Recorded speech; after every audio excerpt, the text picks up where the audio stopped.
and welcome to Dear Katie, the podcast that amplifies courageous voices and real stories of resilience, healing, and hope after trauma. Inspired by the many letters Katie has received over the last 20 years, each week she interviews survivors, healers, and experts to honor their stories and explore the many paths to healing and hope. Before we begin, please know, many episodes of Dear Katie cover sensitive topics related to sexual violence, trauma, and recovery. Listen with care and take the space you need to take care of yourself. Your well-being is what matters most. Now, let's join Katie and today's guest for a conversation that matters. Hi, everyone. Welcome back to the Dear Katie podcast. As you all know, my name is Katie Koestner. I appeared on the cover of Time magazine a long time ago at age 18 as the very first person to speak out nationally and publicly as the victim of date rape. And since then, I have traveled all over the country and even the world speaking and helping to educate others on this important topic. The Dear Katie podcast is definitely our dedication to survivors and supporters in sharing this her to healing, this whole journey of thrivership together. And each and every one of my guests, I think you'll always find something new that you can hold on to and deploy somewhere in your own journey. And today is no different. Stacey Pinkerton is a marvel. I am delighted to have her on the show, and I'm going to just read a little bit about her and then throw it over to Stacey to tell us more. So Stacey is an advocate and an activist for change in public policy. Although you've done so many more things than just public policy, I feel like you're also someone who's, well, we'll get there, but also someone whose story has helped to shed light on so many important facets of this problem. At the age of 21, she was drugged and held hostage and raped by Bill Cosby. Stacey has worked diligently to attempt to abolish the statute of limitations for rape across the states, all the U.S. states, and address not only the predators that they need to be held accountable no matter, I think, when the incident happened, but also those who enabled the problem. Stacey is a speaker. She's an educator on abuse of power.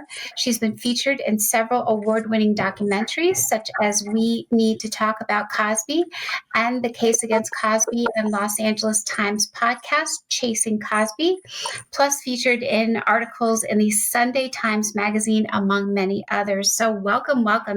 We're so delighted to have you on the show, Stacey. Thanks for being here. Thank you, Katie. I think, and I read so much more about you, perhaps, than our readers will come to our episode with. But I always like to start out where, your early years before this even happened were also full of so many other things that maybe informed how you processed this particular incident. So maybe start out where you were born, how you grew up, and let us get to know your younger self. I'll try to be brief about this. I grew up in the state of Arkansas, and I had a very, I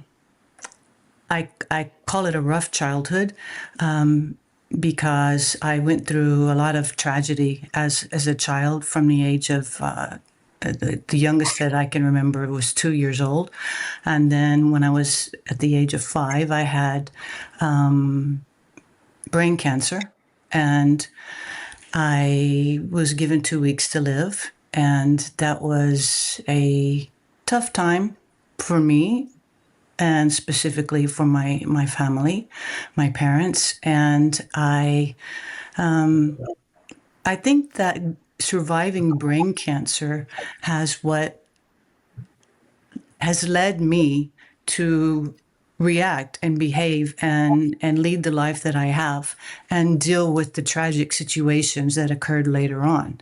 And there were a lot of situations that are not public yet, and that's regarding, I'm also a survivor of abuse as a child, and and this is also regarding what I would like to talk with you about later, abuse of power, and how I handled the situation, and then again at the age of 17, I was sexually assaulted by my boss, and I didn't have justice with that. Didn't know how to handle this. My father was very strict man who was. He had an interesting life himself, but he was very, very stern and disciplined, and I was terrified of him. So he was not the type of person that I could go to regarding situations that I was going through and in my life. And he was in the, I guess you would call it the equivalent to the NSA of the military, and he was in Berlin during the Cold War crisis.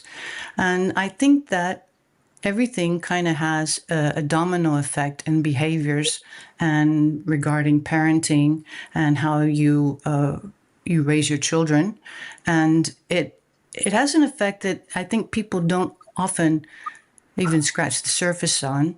And especially when it comes to the tragic incidents of being drug kidnapped and raped later, I could not tell my father. And Right. I What about your mom? Not her either. I'm revealing my age now, but I'm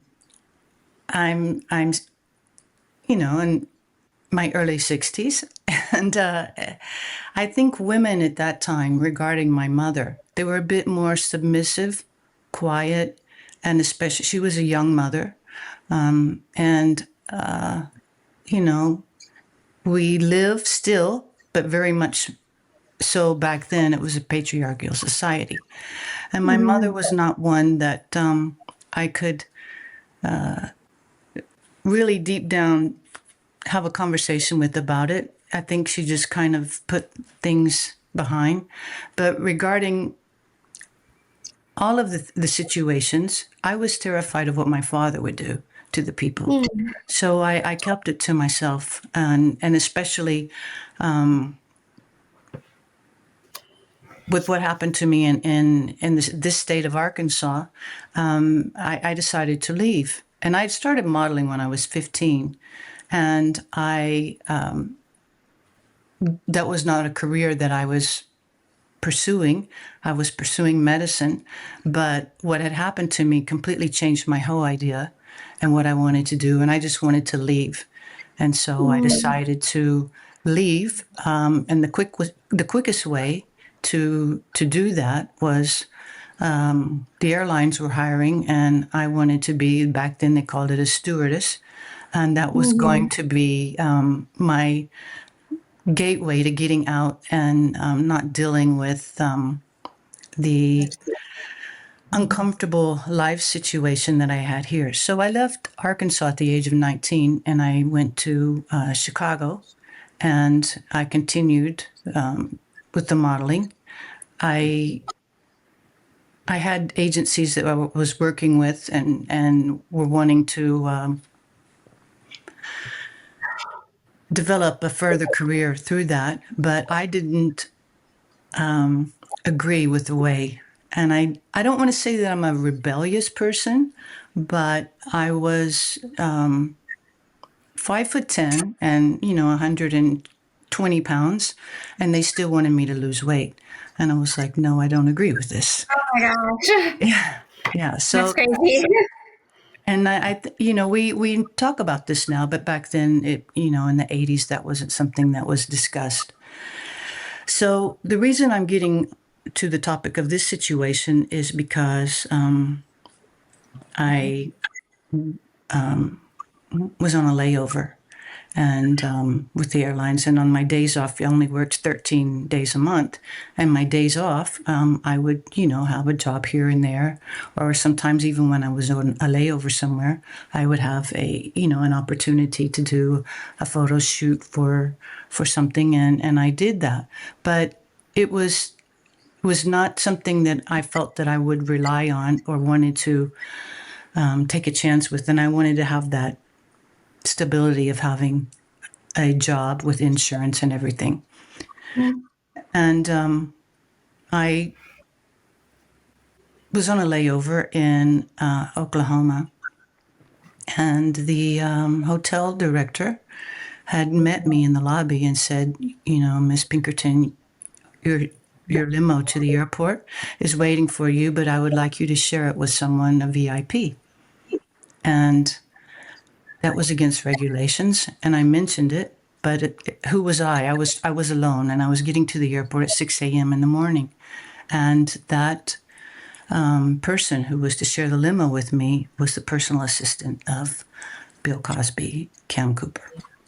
And that's how the ball all started, and the enabling, the grooming, and everything.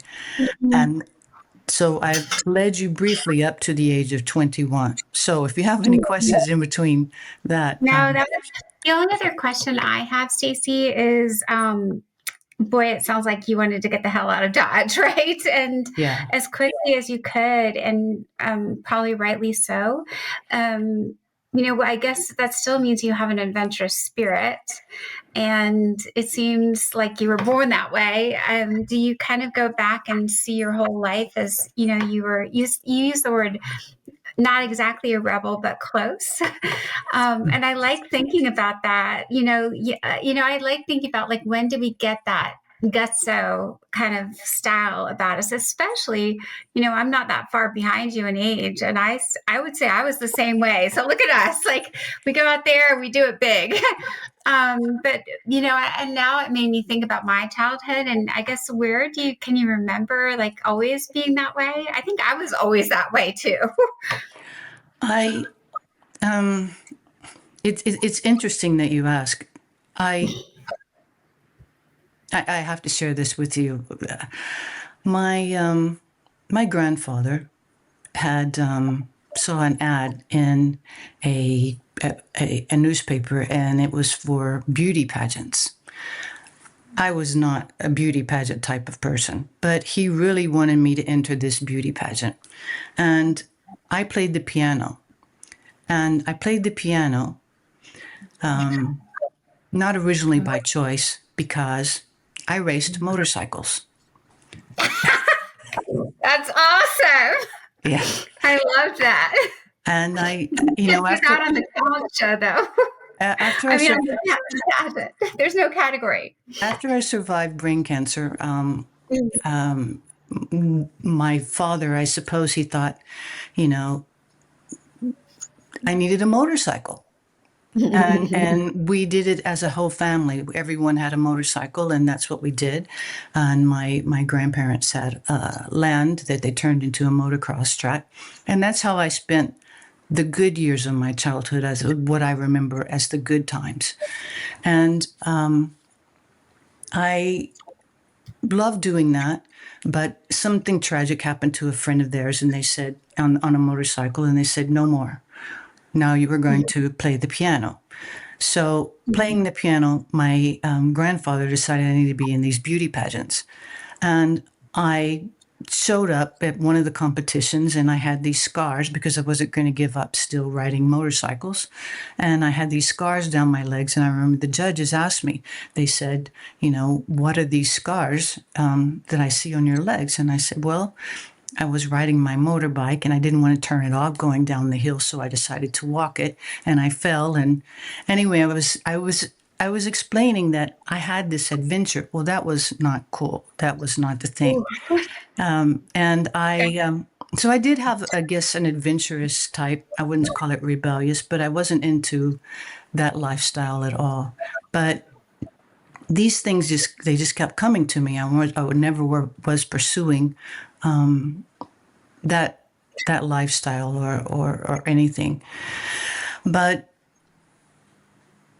when I was in the limo on the way to the airport, Oklahoma, 6 a.m. When I was in the limo, this all came up, and the grooming process started. Of you look like a model. Do you model? And it just went on from there. And I didn't think about it as of anything of such. And I had a lot of encouragement from friends and family at the time to to pursue everything because they thought I had a lot of potential. And then I was asked, that's how I met Bill Cosby.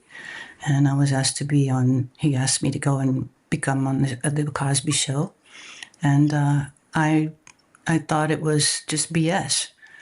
So I said, okay, well, I'm free the next weekend or so, just joking around. And on that trip, I came home and my voicemail was full of messages from both the personal assistant and Cosby to come to New York. And they just kept pushing me. No, you need to come, and you need to come at this time. And I didn't know what was going on. I didn't know what type of person he really was. So that's a little bit in a nutshell of my adventurous attitude and just pursue. I mean, you always think, why not? I survived brain cancer. I survived this. I survived that. Just go with it. Life's short. And that's the attitude I always had, was just try to do everything you can and be the best person that you can be. So now you're in New York and you're still doing the flight attendant. So you're kind of going, this is just a short moment. correct. For the Cosby. Yeah. So, if you're comfortable sharing what happened, Stacey, I think everyone's on the edge of their seat because no one could believe it. I mean, everyone grows up, well, not everyone, but you and I did growing up hearing about this show, and it was revolutionary in so many ways. And I think, this goes exactly to the point about what I know you're headed toward is the, corruption and the abuse of power. So I can't wait till we get there. So what, are you on the set with him for a whole week, or how much contact were you having? He had asked me to come out on the Cosby Show at a certain date, and it was, I remember the dates, the time, and it was 1986, and I think it was March, and I was, they came to the airport. He came to the airport to pick me up. Wow. Yeah. And it was nothing fancy. There was no limo or anything. It was just a normal car. He was with Cam Cooper, and they drove me to New York. I didn't know New York. I had been there probably briefly on a layover. I was more of, for big cities, I preferred Chicago, or so I thought. And I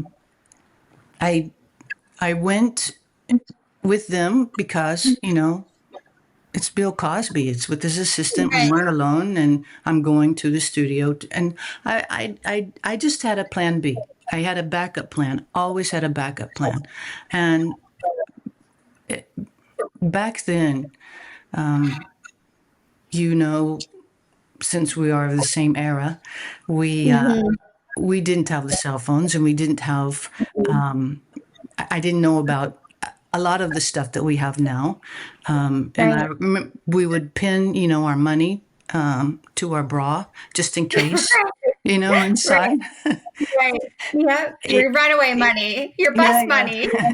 Oh, And people are going to be like, you're what? But we didn't have a Venmo or but you did that, right?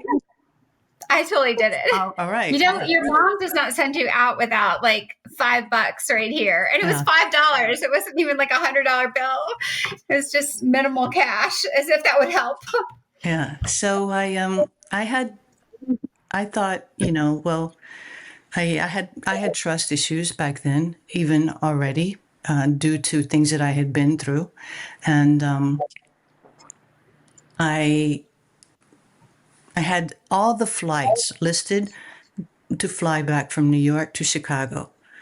All the flights. And there was a flight every 30 minutes from LaGuardia to O'Hare. So I thought, okay, if this doesn't work out, or I just had to go with it. So I was there, and I was driven directly to the studio, and And then he said that he wanted me to sit in the stands, and I sat in the stands, and there was no one else there. There was no audience. There was just the actors. Oh, wow. There was just the actors, the producers, the hostette, and I remember I was sitting right next to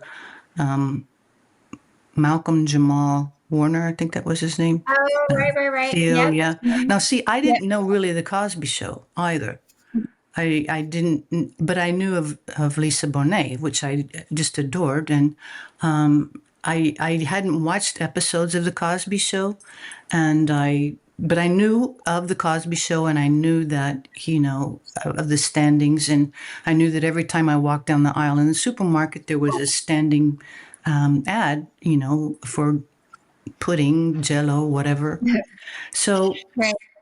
I was sitting in the studios, and the director calls me down, and just right before then Theo asked me. He says, "Are you an actress?" And I said, "No." He says, "Come on, yes you are." And, "No, I'm not." He says, "Then you must be a model." Well, no red flags came up then or anything. And then, and I said, "Yes, I do some modeling." And I said, I was asked to be on the show. I'm just here to see. And then it was very shortly after that the director called me down on the stage. And I was in the stage, and I was asked to be a student nurse and one of the program, and it was called An Early Spring. I only know it was called An Early Spring because afterwards Cosby told me that it was called An Early Spring and to watch the show. But anyhow, I was on the set with Sonia Braga, and I had to hold her hand I was like a student nurse, and I was holding her hand while she was in labor. And I did that scene, and then afterwards I came back to the set, and they said, "Come on, it's over. We'll come back to the studio tomorrow, but tonight we're going out to dinner, and you're going to meet some people in the industry," because he wanted to mentor me and get me into acting and modeling. And that's what he had told me on the airplane when I met him in first class when he was my passenger. And so, I just took it all with a grain of salt. But he says, "I got to go back to the office afterwards, and we got to stop there before we go to dinner." And I'm okay. And I'm sitting in the back seat, and Cam's driving, and we stop at his house, or it looked like a house. It was a brownstone, and he called it the office. And I thought, okay, I get to meet his wife now. Well, there was no one there. And I just remember that a few details of the place, and the flowers, and the cappuccino machine, because I didn't know what it was, and it was a beautiful brass ornament. I just remember all the little details, and sitting there talking to Cam, and he was on the telephone talking, and then he gets really angry, and his demeanor changed completely. And he called me into his office, and he said, "I want you to come into the office and stand here." And he said, "Here, take this." And it was money. And I thought, "No, what is this for?" And he said, "Don't be silly. It's for your hotel." So he said, "You're going to go to dinner. I'm not going to join now." And at the dinner, there were producers of the show. And he said I was going to meet another model that he was mentoring. And there was a woman there, and Cam took me to this dinner place in New York, and in hindsight, which everything is in hindsight, she was not really there. I remember her features, but she had no conversation. She acted terrified. And Cam was talking to me, and the other people were talking a bit, but not. It was just a really eerie situation. And then I went to the hotel. Nothing happened, so I thought, phew, Cosby wasn't there, and they put me up in a hotel, and I thought, okay, he is a nice guy. Mm-hmm. And the next morning they picked me up, took me back to the studio, and briefly, and he signed an album cover for me, and he asked for my headshots, and I said, let me sign them for you. And I have a bit of a dry, sarcastic humor, and because he signed the album, I thought, okay, let me sign the headshots, and gave them to him. And there were 3, and he took me to the airport. We said goodbye, and then something very strange happened, which people don't ever want to report or talk about. But I said, if you ever need, jokingly, I said, if you ever need a white girl on the show, give me a call, because I noticed that most all the people were black. And as I said, I didn't watch the show often. I didn't see very many, but the people who were behind the scene, the producers and all of that, they weren't of the Huxtable family, which I never understood why it was called the Cosby Show instead of the Huxtable family. And I didn't even know at the time what his career was that he had as a gynecologist in the basement. I didn't find that out until later. Actually, until We Need to Talk About Cosby came out. And so all these things come into place, and everything is in hindsight.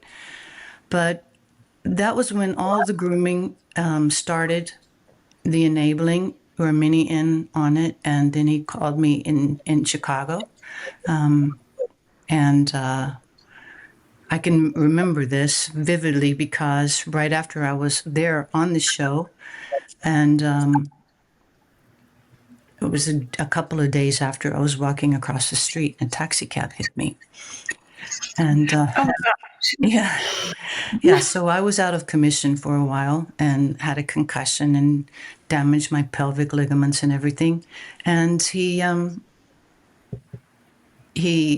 Cam called me and said, he's coming to Chicago and wants to meet with you.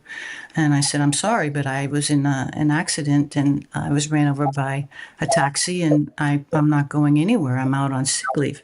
And he's like, well, he's not going to be happy about that.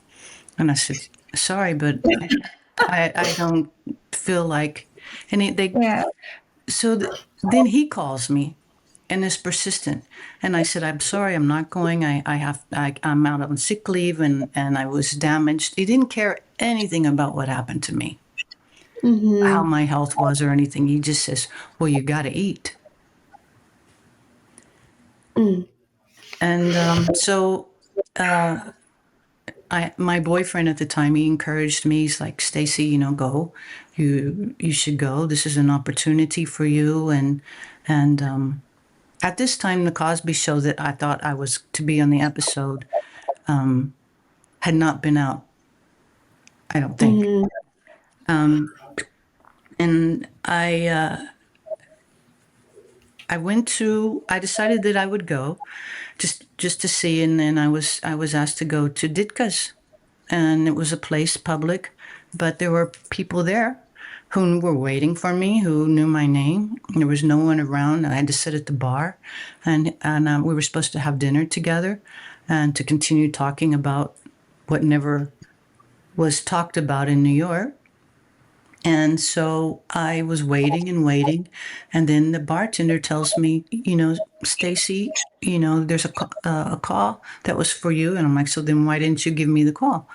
And he says, no, it's a message from Cosby that that he's been delayed, and you need to just sit here and have another drink. I said, I don't want to drink. I want to eat.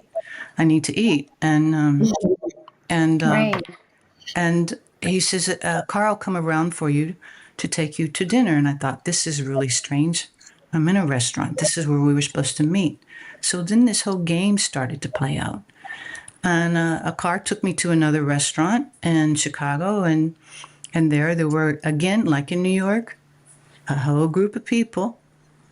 I call them puppets. And sitting around. He was at the end of the table, and I remember all the details of everything. I know what I wore. I know how my hair was crimped up. I remember the restaurant. I remember the people. I remember the people come recognizing and asking him for autographs, and how his demeanor changed. He was very rude to the people. And then all of a sudden, and I said, I have to go to the bathroom. And I got up, and he says, no, wait. He said, I want, don't be rude. You need to go down and talk to the people at the end of the table. And very controlling. And so I got up. I had nothing in common with these people. They weren't interested in me at all. It's like as if they were just paid to be there. So it seemed that way. I don't know. But I went down and talked to the person, came back, and then I said, I've got to go to the bathroom. And I wasn't feeling well. And then I went in the bathroom, and I came out, not knowing how long I was in there. I think that I wanted to call my boyfriend on a payphone. Then they had payphones there kind of at the entrance by the restroom. And I think I was calling to say that it was longer than it had been. We didn't have cell phones or anything. And I was in the bathroom, don't know how long. It came out, and the maitre d' is waiting for me. And he says, Stacey, your limo's outside waiting for you. And I said, I haven't finished dinner. And I said, there's people that we haven't said goodbye. We haven't had dessert. I haven't had coffee. And I never was one. I didn't drink too much. I never could drink. It just made me sick. And I never did drugs. And also with the airlines, they tested us frequently. And that was never of my background or anything. And especially with the father that I had. But I just didn't believe what was happening. So I had to go and look for myself. And I went back to the table where we were having dinner. And there was no one there, Katie. No one. And my stuff was there. And then the maitre d' puts me into a limo. And I said, where is everybody? He says, they've already gone. And it didn't make sense to me. And I said, I don't understand. And he pushes me into the limo, and I said, I want to go home. And he says, the driver knows where to take you. And he closed the door. The doors are locked. I can't get out. I can't talk to the limo. And I'm telling him, take me to my address at my home. And he wouldn't talk to me, and he drives me. Apparently, I had blacked out in the bathroom. I don't know how long. And apparently, I was in and out in the limo, and then I was driven to the hotel and in Chicago. And I walk up and I said, I'm looking for the Cosby party. And they said, there's no one here by that name. And I knew from the airlines that people used different names when they checked in to, for their privacy. And I said, look, I don't know why I'm here, but I was having dinner, and all of a sudden I'm thrown into a limo. I was kidnapped, and I don't know why I'm here at this hotel. Apparently the dinner party is continuing on, and I was trying to rationalize this behavior. And I thought, if the dinner was cut short and he was rude to these ladies because they were asking for his autograph, maybe we just were going to continue on somewhere else. Because I didn't want to think anything bad or wrong, and I had no reason to, as I thought then, to think differently. But I thought, there's something not right, and I wasn't feeling well. And the hotel staff looked, and they saw in my hand there was I looked, and there was an imprint, and there was a key and I had it clutched tightly in my hand. Now I don't know if the maitre d' put it in there, or I had just grabbed it with my stuff when I was thrown into the limo. And they saw it, and they said, go up the stairs, up down the hall, take the elevator, and on your left side. So I thought, okay, this is where everyone's at. And I walk into a room, lights blinking, and I think it's a message from me, and I'm thinking this game of charades I'm tired of. I'm just going to go home. And I pick up the telephone, and they say, Mrs. Cosby, you're, and I say, no, I'm not Mrs. Cosby. And they said, your meeting tomorrow has been canceled at this university. And I said, no, I'm not Mrs. Cosby. And at that time, he walked into the room, and he was yelling at me. And he was telling me that I shouldn't be on the phone. He told me not to talk to anyone, which he did tell me on the telephone before we had the meeting. He said, don't talk to the press. Don't talk to anyone. I'm thinking, why would I talk to the press? And I have no connections with the press. And anyway, in hindsight, it was all part of the grooming package. And then I tried to get away, and the door was locked. So I was held hostage. I used my my tactics that I had learned for hijacking to the airlines, and tried all of that to get away. And he told me to sit down, and there was some champagne there and fruit, everything, and he had a present for me that I was being very rude. And so I realized that I needed to, with his behavior, I needed to do this and then be graceful and get out the best way that I could. But it didn't happen. It didn't happen. And I went to the bathroom, and I was very sick. And I thought, okay, I looked at myself. I didn't recognize myself in the mirror. And so I thought, okay, I'm going to open the door. He wanted me to try on this gift that he had given me. And it was a sweatshirt signed by Larry Bird. And I brought it up and said, it's just too big. So I tried to get away. I said no. I said I'm not interested. I gave all these excuses. The door was locked. He grabbed me, forced me, and then he raped me as I was going unconscious. And I woke up hours later, and to the sound of him snoring, and I tried to get out as quietly as I could, as fast, and leave. And I went down to the hotel lobby and told him to call the police. Oh my God, Stacey, that's terrifying. It's so terrifying. But what's worse is they didn't call the police. I mean, it's not worse, but they didn't call the police. No, it's all worse. It's all worse. It's all bad. What you think he told them? That's just, you're thinking this is what he does on a regular basis? Yeah. We know that now, but I didn't know it. At the time, I don't even know how I went down to the lobby, what I was wearing. Yeah. I think I was wearing that sweatshirt. I don't know.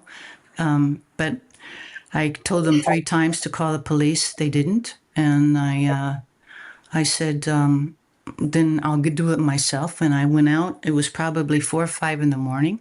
So it was many hours that I don't know what all he did to me after I was unconscious.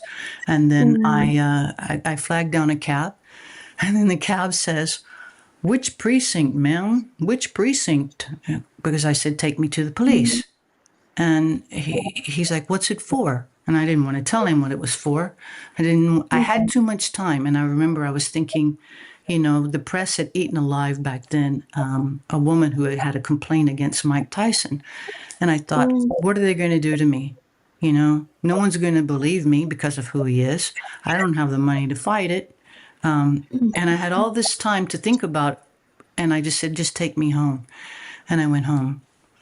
And my boyfriend was there waiting for me because he knew I'd gone to the dinner. And he said, I don't remember if he was calling the police or said he called the police.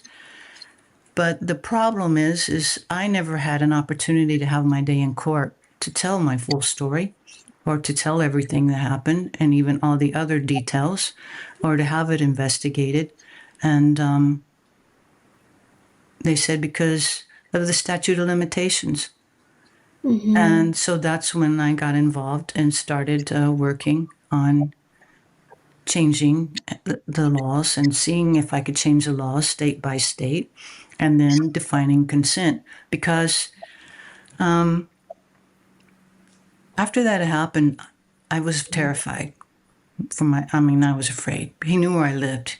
I had to move. And I kept moving, but it wasn't far enough. So I moved to Hawaii. That wasn't far enough. And then I moved from Hawaii I decided to up and go to Spain. And I thought, there, no one knows him. He's not popular. And, I didn't speak the language. I didn't know anyone.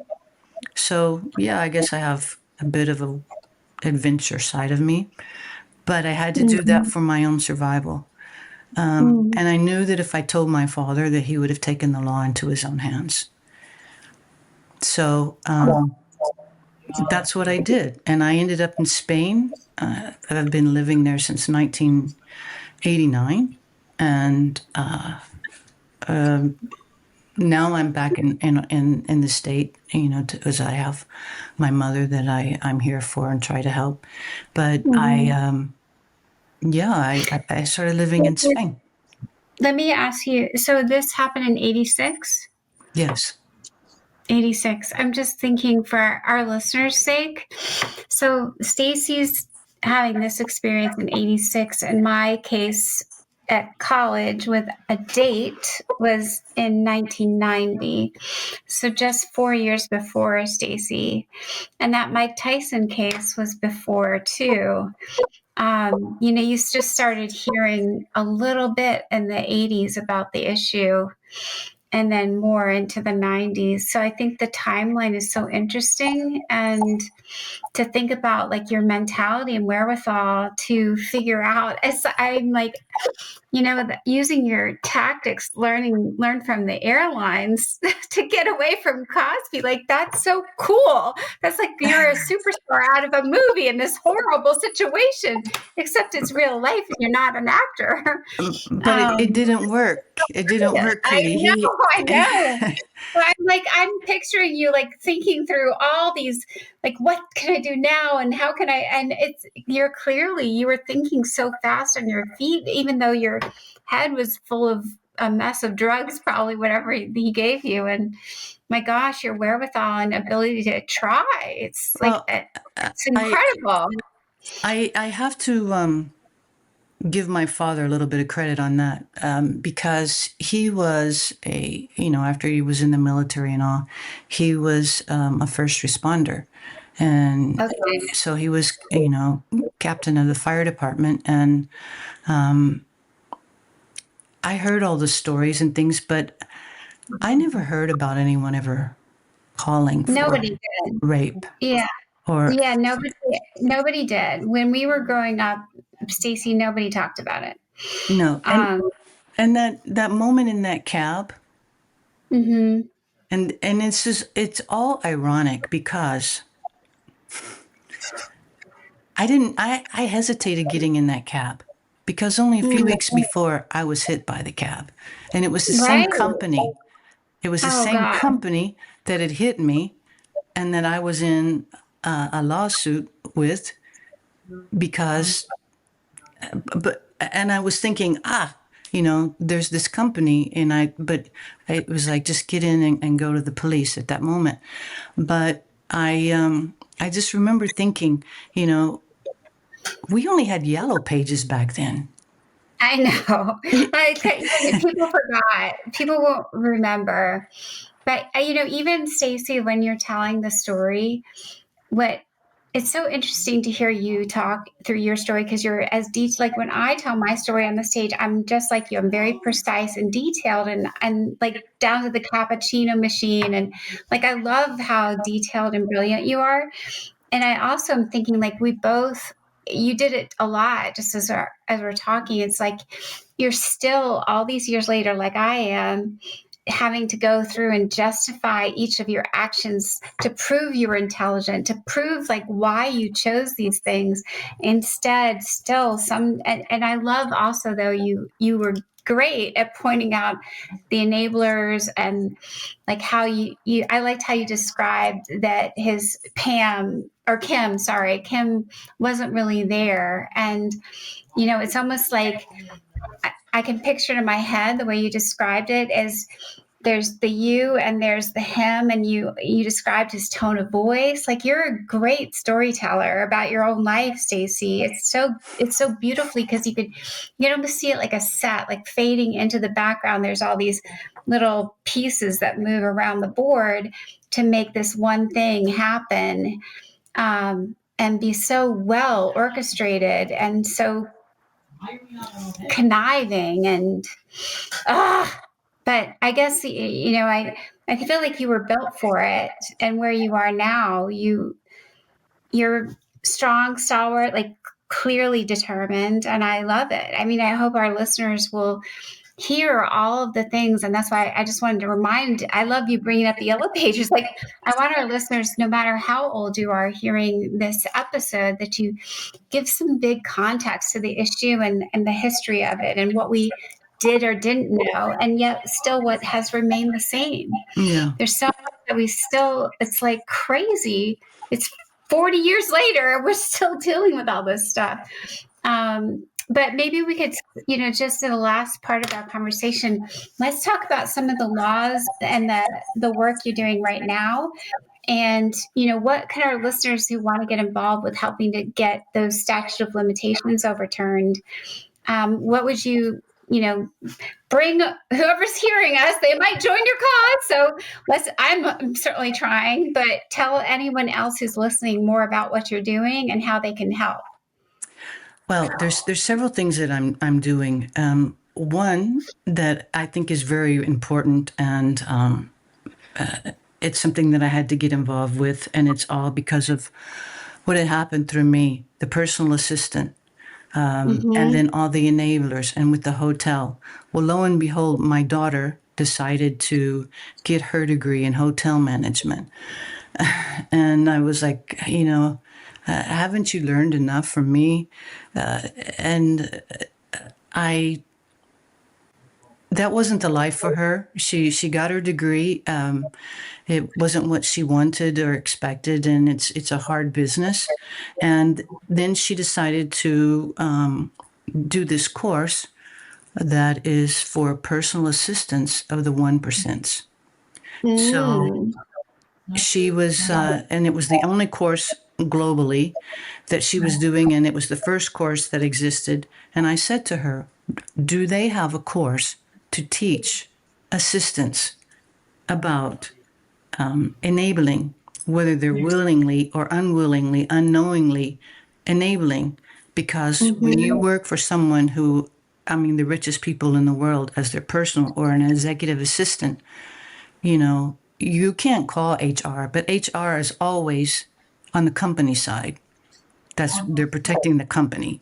And I thought, I've got to reach out to this institute and tell them that they need to have a course on educating and ethics about all this enabling and how to handle and what to do. And so I did that, and I invited attorneys to join me, and we talked about all of this and consent and to be aware. And I said, I don't really like calling it, and I tried to use another term. I don't like using sexual assault. Rape is one thing, but I prefer to call it abuse of power. And the reason I prefer to call it abuse of power is because it's what it is, whether it's a teacher to a student or a minister to his, you can tell I don't go to church that much. I don't, the people in the audience. But it's abuse of power because always they have some form of power over the other person. And the reason being is because this crime affects you lifelong. It has effects that no one addresses or likes to talk about because it's uncomfortable. And even intimacy, even when you go into a relationship, whatever, it affects your intimacy. And I don't like to call it sexual assault because Sex is something that's supposed to be beautiful and consensual. And so why do we call it sexual assault? Why don't we call it abuse of power? And that was what I called the course in the Institute, was abuse of power. Nice. But I alone can't change that terminology. But I think it's something that we all need to think about. And I think it when I explain it, people say, yeah. But it's also because after I had to go to the courtroom for Andrea Constad's, because I was there to be a witness if the judge allowed us to speak, but he only allowed one. In the first trial, in a mistrial, and in the second trial, there were 5. And at the beginning, I was Jane Doe, and I stayed Jane Doe because I hadn't shared this with my father. Oh, right. And I was afraid that he would have a heart attack or something. I knew he was too old to do anything about it at that point, but his health was very bad. And so the night before I went to the sentencing, I had to tell him, I was staying with them. I flew in from Spain and was staying with them, and he didn't know anything about it. I'm like, did you hear about, this case? And I was using the correct terminology, Montgomery County versus William H. Cosby. No. Did you hear about this? No. And I'm like, well, and I had to say, Dad, I had to be quiet. I couldn't share this with anybody. And then I set him down and told him, and he was just devastated. And he says, why didn't you tell me before? And I said, because I didn't want to see you in jail. And he said, I would have saved the courts a lot of money. Oh, see, that's where you get some of it from, Stacey. I'm sorry, but that's like, you don't like it, but I hear you. My dad was an FBI agent, like SWAT and fire. He did anything deadly and dangerous. So I think I got some of it rubbed off on me, even though it wasn't the greatest response, but we do what we do. Correct. Yeah, I love it. Well, it's like so fun to meet you and know how strong and cool you are. But anyway, what about the last thing is the laws? Right. Yeah, let's talk about that. Well, the statute of limitations, they have changed in a lot of states for minors. But I do believe that it should be universal across the board in each state, like in murder, because this is a murder on the soul. And it does affect you lifelong, and as we discussed earlier. And some of the states, why is it that only up to the age of 18? What if you're 18 and a day older? Then you're an adult, and then it doesn't matter. And the statute of limitations for me in my case, then I didn't realize or know anything about that, was 2 years. We know now it takes 20, 30, 40 years for people to come forward and to be able to, be at that point where they can talk about it and share their story. And because society has always shunned and not allowed us to have our voice. So I started working with a consent awareness network to define consent into the laws. That's been a big struggle. There's no definition of consent in most states. And if they have it, it's not really as we need it to be freely given, knowledgeable and informed agreement. And the statute of limitations still has not changed in a lot of states. And we have to work on that. We have to do that. And it shouldn't matter. It shouldn't matter of politics. It shouldn't matter of it. It has. There's nothing that should be stopping this. Everyone needs to have their day in court. And when I was in this state, I had approached abolishing the statute of limitations. I was fought against the Judiciary Committee. They said that they need to have a statute of limitations. And I said, look at how many cases are prosecuted. Hardly any cases are prosecuted at all. And they're looking for the perfect victim, which does not exist. And why not let, people have their due process and their day in court and let the jury decide? But, it's a lot of it is about money. And, sometimes there's a short time limit for some people to come forward, but then they're only going towards where there's entities involved. If it's an individual who is the predator, who has done the crime, often there's not enough money. And so the cases just aren't processed. Well, I like your logic, though. I mean, it's so well thought out. I think when I was reflecting as you were talking, and I think the idea that, if you say this is murder on a soul, the only thing is it's still sexism to me, Stacey. Like the fact that rape is horrific, you live through it, right? So you're not dead. But if we just started looking at it as, a terrible, terrible crime that we should allow anyone to go after their perpetrator, it's all, to me, it's only mostly because it's women who are affected. I mean, except for young boys, right? So we allow, it's so interesting when you think about it, because the young boys get their day in the court, even if they're now adults, because boys are most vulnerable when they're, 8 to 15. And yet girls, their whole lives. So I think it's another underlying sexism, right? When you think about it. So we don't get very far still in 2025. But we can keep working on it, and hopefully we'll find some, we have a lot of attorneys who are paying better attention. We have the National Sexual Assault Legal Hotline now for survivors. So that, coupled with at Take Back the Night, we have a whole legal team of summer law students and volunteers who are helping to get some of these things passed. So after this show's over, we can maybe talk a little bit about connecting you with them too.